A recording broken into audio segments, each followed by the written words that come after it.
snuck up. There you go, sneak up dance. Man, I'd like to thank all of you for downloading the show in the future, and anyone who hops on here live, welcome aboard.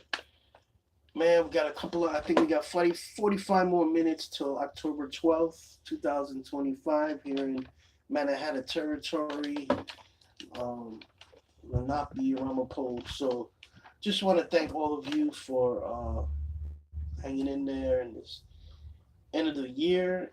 This is another Columbus holiday coming up, and I just want to share how the Taino Fun House feels about that. I just want to do mention that little plug here as the Cyber Vehique Sanakori of the Taino Fun House, having fun within the Taino culture is always the top goal. But sometimes we have to bring up some sad things at the Taino Fun House. And what I'm about to share is tragic. And indigenous peoples all throughout the world can recognize this tragedy, either through their own experience, their own narrative, their own tribal history of oppression, colonization. Now, if you're Taino, if you're from the Western tribes, you know fully well who Christopher Columbus is. So, on October 12th, around 1 p.m., we're going to gather for the 18th year at Columbus Circle, right across the street by Central Park West on 59th Street. And what we're going to do is we will be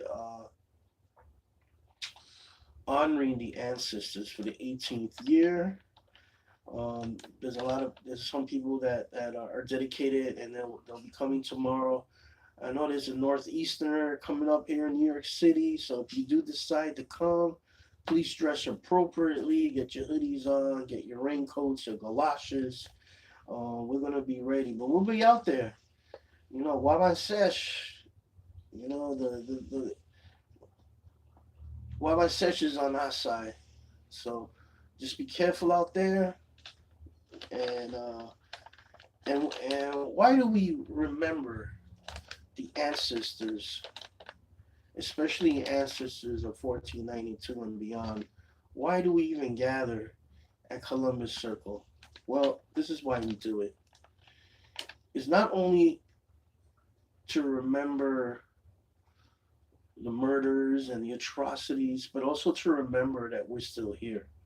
We are the descendants of a people that were brutally executed for being indigenous.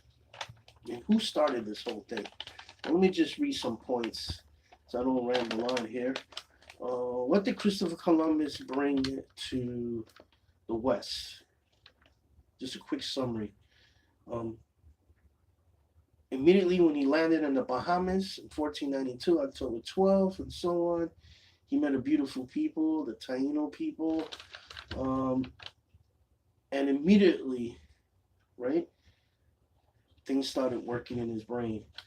So one of the products of his first voyage was the introduction of enslavement. So he captured indigenous peoples that he met and treated him with hospitality. He enslaved them, and also he started human trafficking back to Europe. So this is something that's historically occurred in the first voyage. And then in the second voyage, he actually was successful in enslaving 1,500 indigenous peoples. 500 of those were taken to Spain, but due to a storm, those slaves, those Taino souls, did not make it to Spain and died. Now, in 1495, there was a tribute system that he started. Any Taino that was 14 years and over had to work the gold mines. And in these mines, for example, in Quisqueya, Haiti, these mines were worked on for every 3 months. You come back to him and you offer your tribute to him. And hey, hi, how you doing? How's everything? I just saw someone on the thing. So basically, if you did not give him what he wanted, I believe it was 2 ounces of gold every 3 months, your hand will be cut off. Anyone who resisted, their nose will be cut off. And this is the first implementation. Hola, how you doing, Luis? So we got Moon and Luis Quintana. How you doing? So those that resisted this initial campaign of mutilation, campaign of punishment, hand was cut off, your nose was cut off, and this is something. If any children are watching right now, I'm gonna be just be very careful. Maybe take your children to the next room right now. Three, two, one. This is not really mentioned much in the history books, but what the Spanish used to do, they used to parade the body parts of the resistant fighters, of the warriors, and they used to make huge parades with these body parts, so as a form of terror.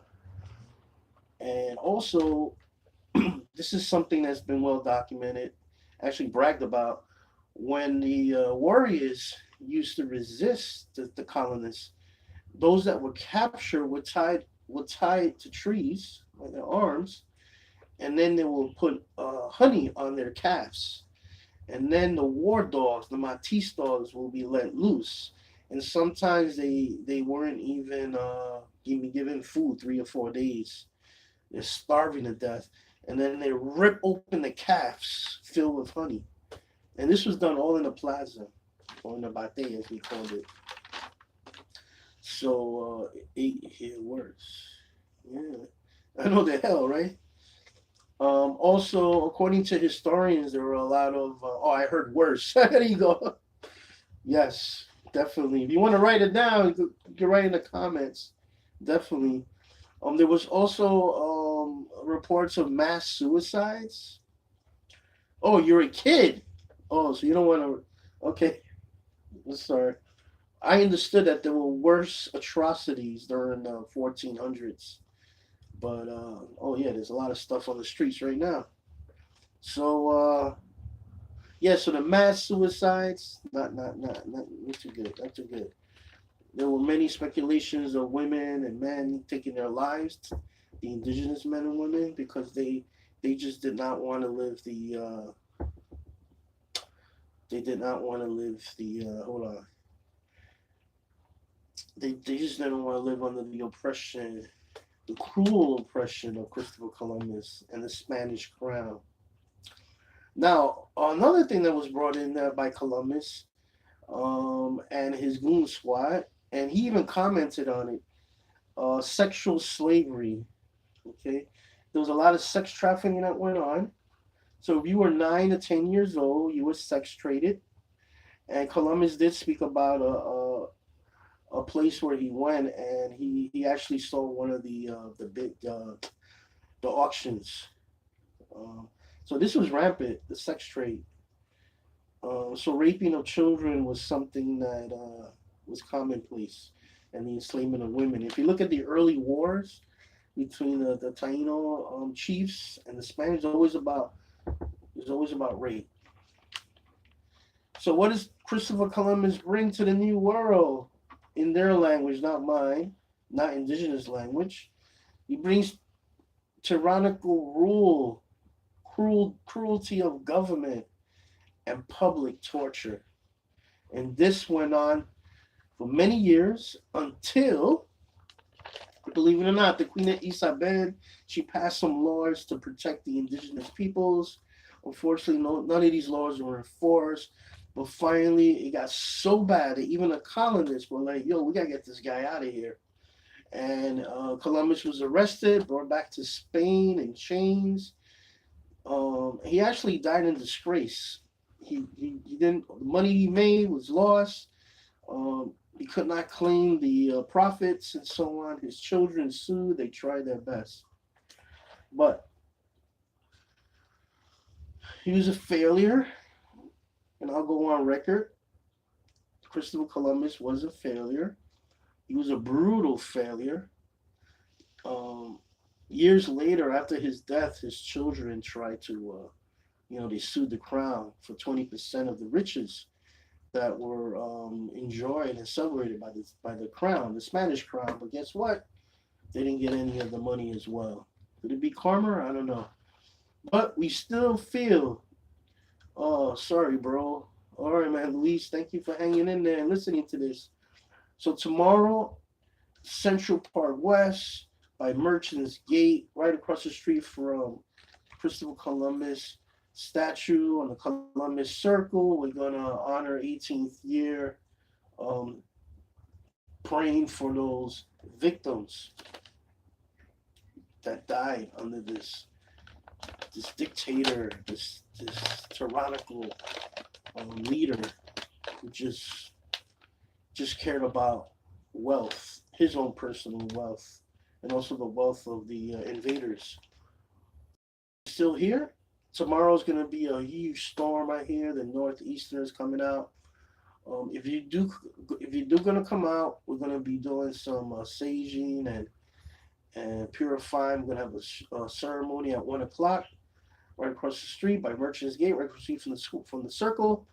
But we're gonna do our best to get that going for the 18th year. Okay. If it gets too much with the winds and so on, we'll be out of there. I want no one hurt.